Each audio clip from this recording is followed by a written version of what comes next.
Hi everyone, welcome to Kripan education channel. Recently मैंने जो अपने चैनल पे लास्ट जो वीडियो अपलोड करी है, तो उसमें हमने डिस्कस करा सा दैट कि जो भी न्यूज़ आ रही है न्यूज़पेपर में या फिर एचपीआरएसए के सचिव की तरफ से न्यूज़ आए हैं कि जो आपका पेपर है उनकी तरफ से वो ट्राई कर रहे हैं दैट कि वो नवंबर में एग्ज़ाम को कंडक्ट करवा दें। अब देखो कि वो नवंबर में एग्ज़ाम कंडक्ट हो रहा है, तो प्रैक्टिकली अगर हम चीज़ों की मतलब एग्ज़ाम कंडक्ट होने की बात करें तो बहुत रेयर चांस है कि आपका पेपर नवंबर में हो। बट मैं तो यही मान के चल रही हूँ दैट मैंने आपके साथ ये शेयर करी थी अपनी स्ट्रैटेजी दैट कि नवंबर में ही आपका एग्ज़ाम है, ठीक है? इन केस अगर नवंबर में हो गया तो हम अपनी प्रिपरेशन को उस तरह से कर रहे हैं दैट कि हमारा जो पेपर है अगर हो गया तो हम अपनी प्रिपरेशन वैसे ही रखें ताकि हमें पेपर में जाके डिफ़िकल्टी ना हो।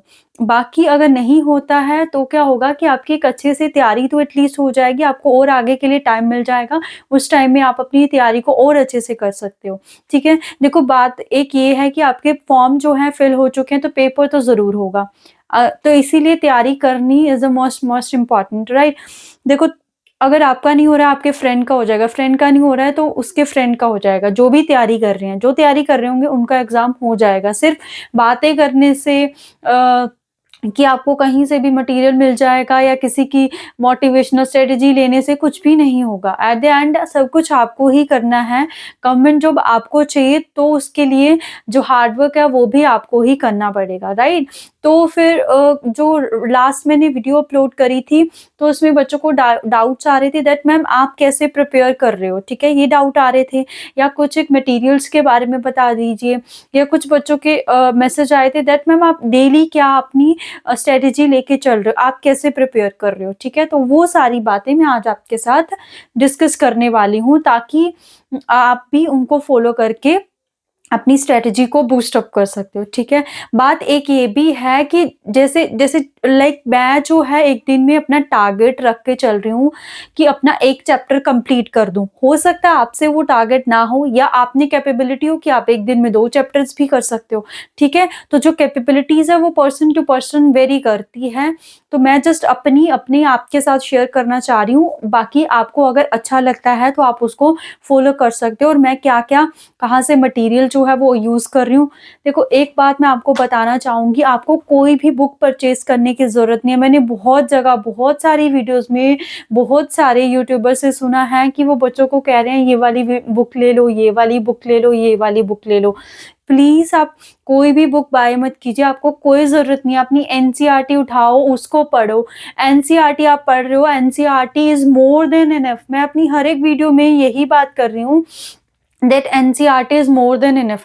ये बात बिल्कुल सोच के मत चलो कि एनसीईआरटी बहुत ही नॉर्मल बुक है, उसमें से कहाँ से पेपर बनेगा। देखो, इन केस अगर आपका पेपर जो है वो आपका नवंबर में कंडक्ट हो रहा है, तो अभी तक आपका पेपर नहीं बना होगा, राइट? तो पेपर नहीं बना होगा, उनको बहुत ही जल्दी से उधर पेपर भी बनाना है, सीबीटी एग्ज़ाम कंडक्ट करवाना है, सेंटर्स अवेलेबल करवाने हैं, तो बहुत सारा काम एकदम से उनके ऊपर आया। तो पेपर आपका एनसीईआरटी से बाहर बनने का कोई भी चांस नहीं है, ठीक है? चाहे पेपर नवंबर में हो, जैन-फ़ेब में हो, आपका पेपर एनसीईआरटी में से ही बनेगा। आप 100% मेरी तरफ से ये एश्योरिटी लेके चलो।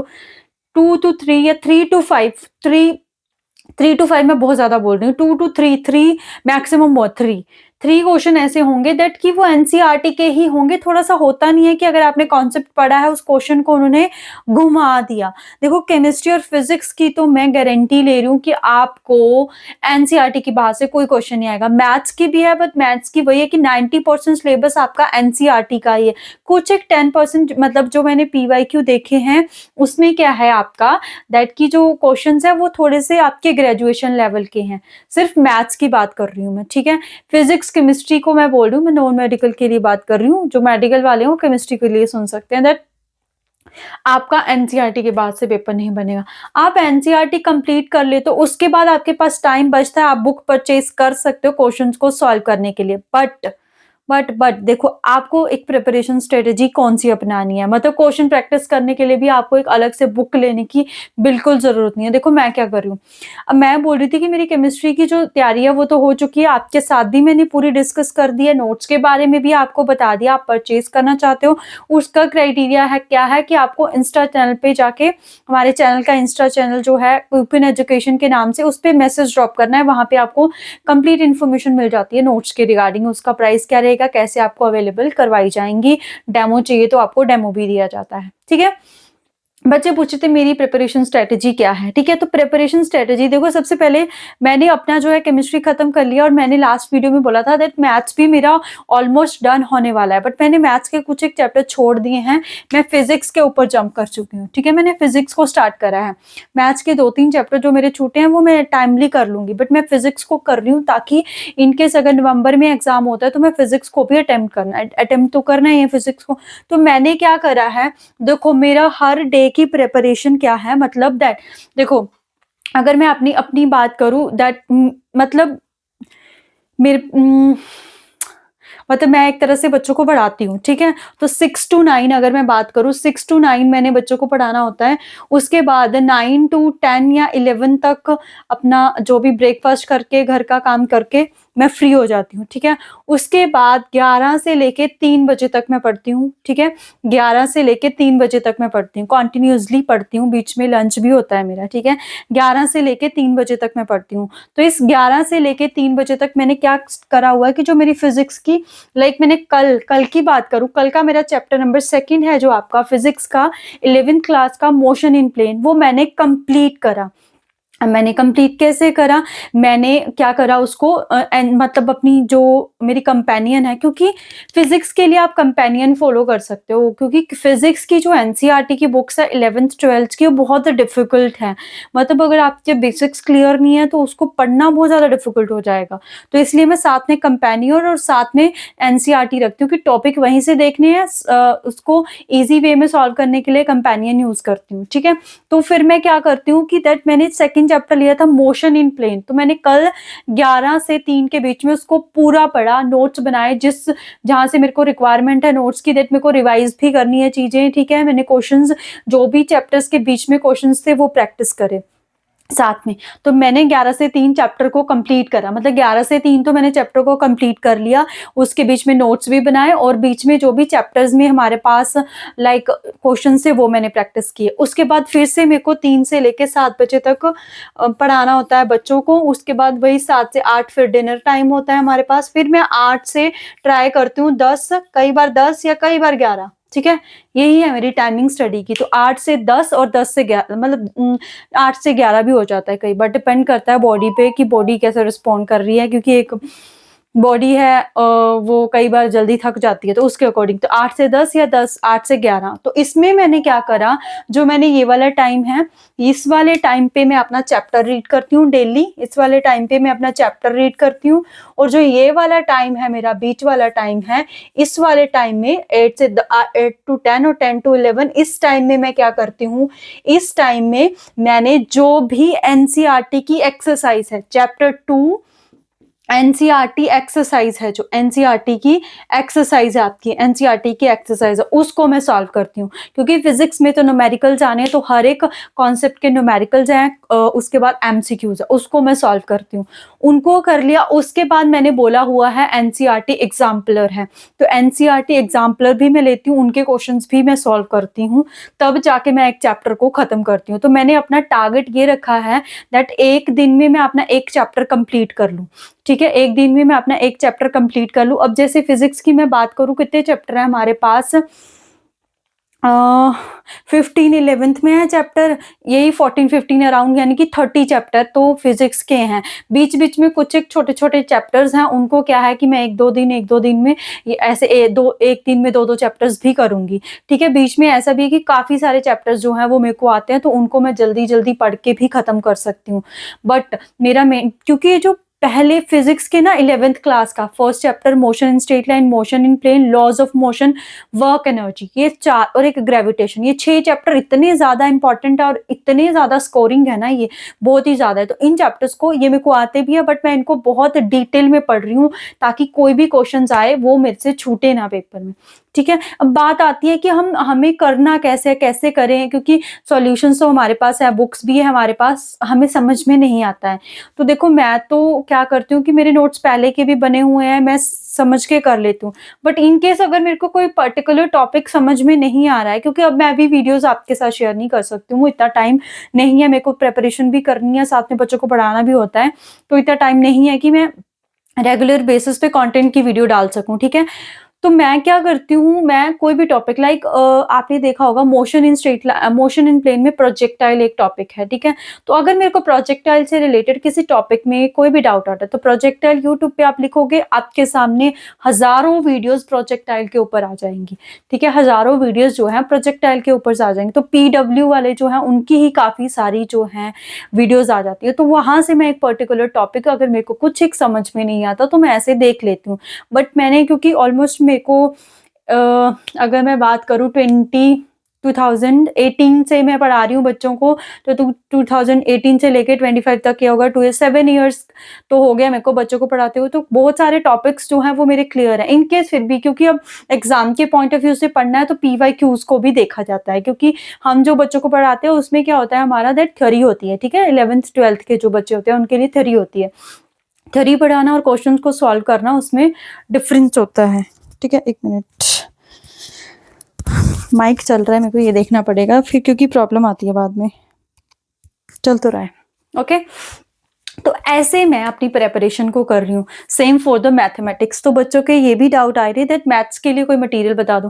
देखो मैथ्स के लिए भी मैं अपनी एनसीईआरटी ही फॉलो कर रही हूँ, मैं तो एनसीईआरटी फॉलो कर रही हूँ, राइट। एनसीईआरटी 11th 12th अगर वो खत्म होती है, मतलब मेरी होने वाली है, खत्म होती है, तो कुछ एक टॉपिक जो एक्स्ट्रा वाले हैं, जैसे एक हार्मोनिक सीरीज होती है, वो 11th 12th में नहीं है, वो ग्रेजुएशन में है, तो उसको मैं थोड़ा सा टॉपिक उससे रिलेटेड देख लूंगी, ठीक है। तो पहले मेरा तो मेन यही है एनसीईआरटी। तो एनसीईआरटी में भी क्या है, आपको वही है कि अगर आप सॉल्व कर पा रहे हो तो बहुत अच्छी बात है, नहीं सॉल्व हो रहा तो मैंने बोला ही आपको, ऊपर लिख के आप डाल दो। 11th 12th के कंटेंट से तो यूट्यूब भरा पड़ा है।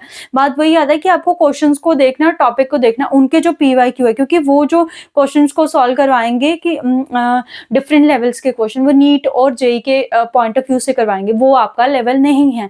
आपको जस्ट वीडियो से टॉपिक को समझना है, ठीक है। तो इससे भी रिगार्डिंग आपको बहुत सारी वीडियोस मिल जाएंगी। प्रशांत जो नेक्स्ट टॉपर करके एक यूट्यूबर्स उनका चैनल है, वो भी काफी अच्छे से पढ़ाते हैं। PW वाले भी काफी अच्छे से पढ़ाते हैं, तो उनकी कहीं कोई वीडियोस आप देख सकते हो। तो वहां से अगर कोई डाउट लगता है आपको तो आप कर सकते हो, ठीक है। तो ये थी फिजिक्स और मैथ्स के लिए। लाइक आज मैंने जैसे अपना सेकंड जो थर्ड चैप्टर है लॉज ऑफ मोशन, वो भी मैंने कर लिया है कंप्लीट, बट पूरा नहीं हुआ है क्योंकि आज मेरे को बीच में थोड़ा काम आ गया था, तो वो मैं काम करने गई थी।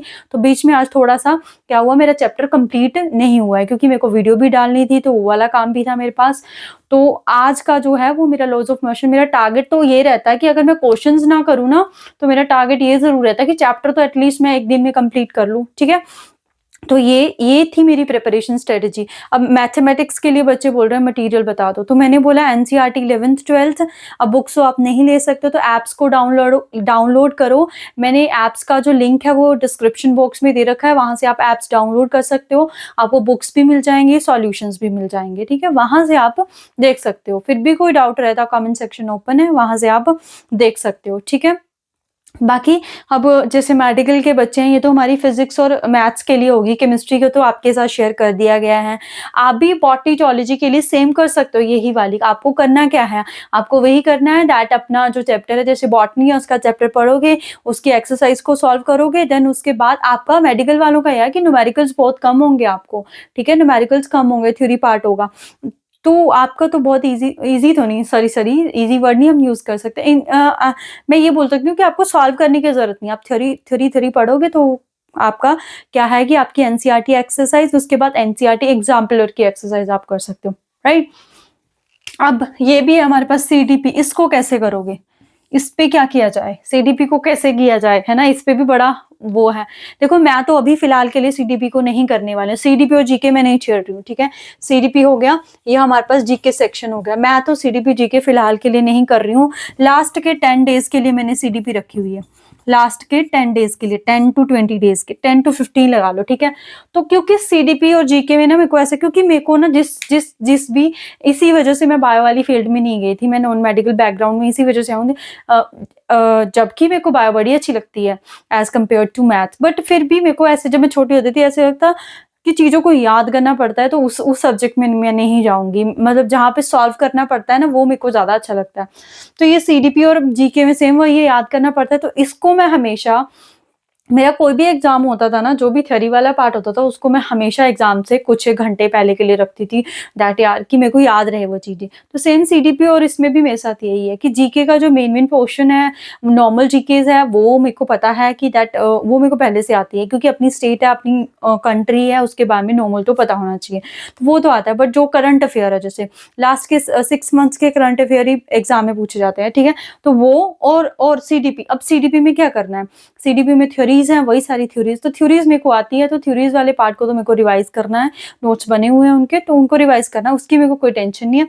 बारी आती है इसमें एजुकेशन कमीशन्स भी है, फिलॉसफी वाला पार्ट भी है, तो वो जो एजुकेशन कमीशन है, वो मैं इन 10 डेज़ के लिए रख रही हूँ, ठीक है? इन 10 डेज़ के लिए रख रही हूँ, दैट कि वो जो एजुकेशन कमीशन है, कैसे-कैसे अलग-अलग एजुकेशन कमीशन्स आए हमारे पास, तो वो मैंने लास्ट के 10 डेज़ के लिए रखे हुए हैं। सिमिलरली फॉर जीके भी मैंने लास्ट के 10 डेज़ के लिए रखा हुआ, इनको मैं नहीं छेड़ूँगी। बाकी इंग्लिश, हिंदी और रीज़निंग वो तो नॉर्मल लेवल की, उसके लिए नहीं। आप अपना ये वाला भी करके जाते हो, वो मोर देन इनफ हो जाएगा, क्योंकि अगर हम बात करें मेरिट की, तो मेरिट तो वही 50-60 के अराउंड जाएगी, 100 में से 50-60 के अराउंड। तो 50-60 मार्क्स तो आपके सब्जेक्टिव पार्ट से ही बन जाएँगे, क्योंकि 140 जो क्वेश्चन्स हैं, वो आपके सब्जेक्टिव पार्ट से आने तो बन गया 70 मार्क्स, तो उसी में से अगर आपने उसी को क्या कर लिया, स्ट्रॉन्ग कर लिया, तो कहीं भी आपकी मेरिट, मतलब जो है आपका नंबर आने से कोई नहीं रोक सकता है। राइट? तो ये थी मेरे कुछ एक टिप्स आप लोगों के लिए, इन केस आपके लिए अगर हेल्पफुल रहते हैं, सो आपके लिए बहुत अच्छी बात है। फिर भी कोई भी डाउट है, कुछ मटेरियल रिगार्डिंग कोई डाउट है, और भी कुछ पूछना हो, तो आप कमेंट करके पूछ सकते हैं। आज के लिए इतना ही, बहुत जल्दी नेक्स्ट वीडियो में मिलेंगे। Thank you so much, happy learning.